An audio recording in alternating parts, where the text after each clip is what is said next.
Hey guys, welcome back to my channel. It's Cassie here, and today we are talking things you need to know before you apply to dental hygiene school.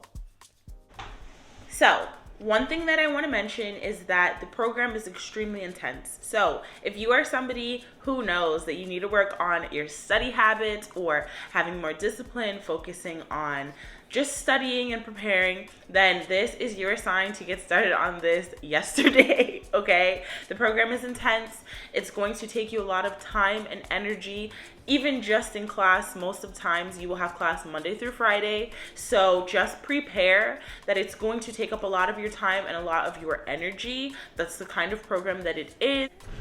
So something that you will learn once you get into your community health course is that there are 6 different roles of a dental hygienist. So if you are somebody who does not want to work as a clinician, you don't want to work as somebody who is chairside, seeing patients all the time, maybe you want to split your week up, that there are different roles that you can take on as a dental hygienist. So do not shy away from the profession.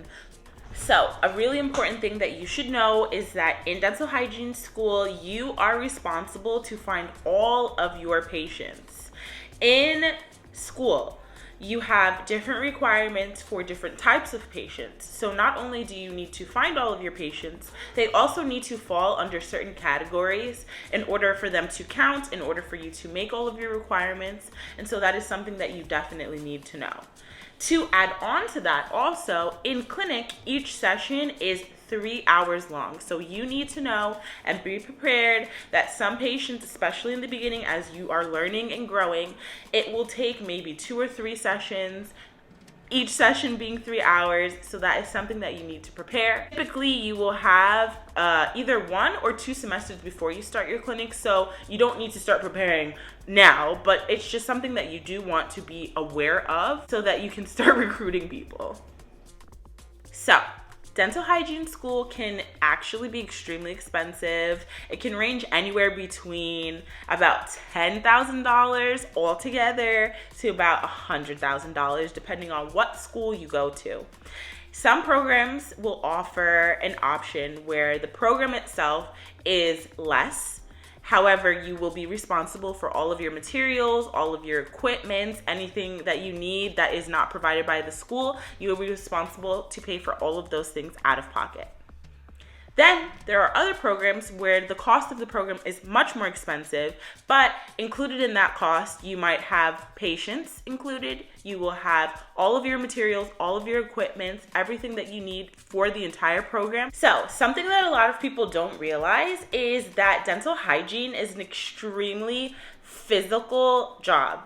It can be extremely taxing on the body because depending on what your hours are and how much you work, typically you'll be working for 8 hours a day, maybe 5 days a week, and that's a lot of time that you will be spending leaning over patients, using your arms, using your hands, using your fingers, using your wrist and your neck and your head. Like, it's a very physical job, and so that is something that you do want to consider if you have any sort of issues that might make it harder for you to do these tasks.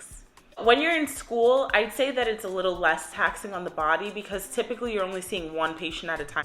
The job typically becomes physically taxing once you are out of school and in the workplace, because at that point you'll be seeing patients usually back to back. You'll have a full schedule, a full day, and so you do need to prepare and understand that it is physical.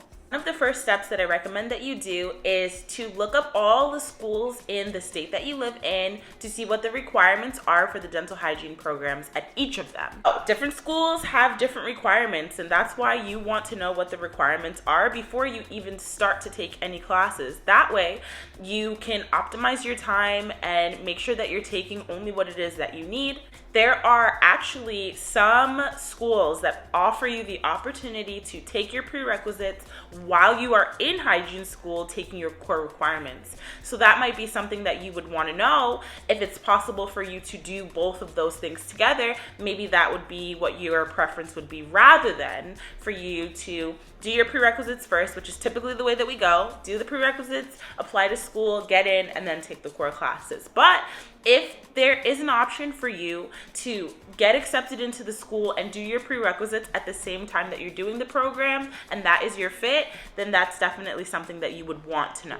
Another reason why I suggest that you find out what the different requirements are is so that when you are accepted into the program, right, we're speaking it into existence, when you are accepted, okay, you will know what the expectations are ahead of time. And in order for you to be successful in anything, you have to know what they expect of you. So the sooner it is that you know what they expect of you, the sooner it is that you know how much energy that you have to spend, the easier it'll be for you to do that when the time comes, because you are prepared, because you are well aware, and so you can be more successful in that sense.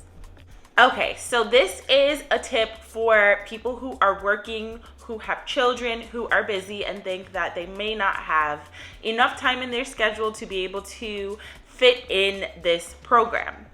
So typically, dental hygiene programs range anywhere between 18 months and about 3 years. The programs that are 18 months are typically fast track programs. In those programs, you have no breaks in between. You pretty much are going to school for the full 18 months. And in between semesters, you may have about 10 days, maybe 2 weeks at the most. And then you're back at it again. Then the other programs that are 2 years are typically the regular ones.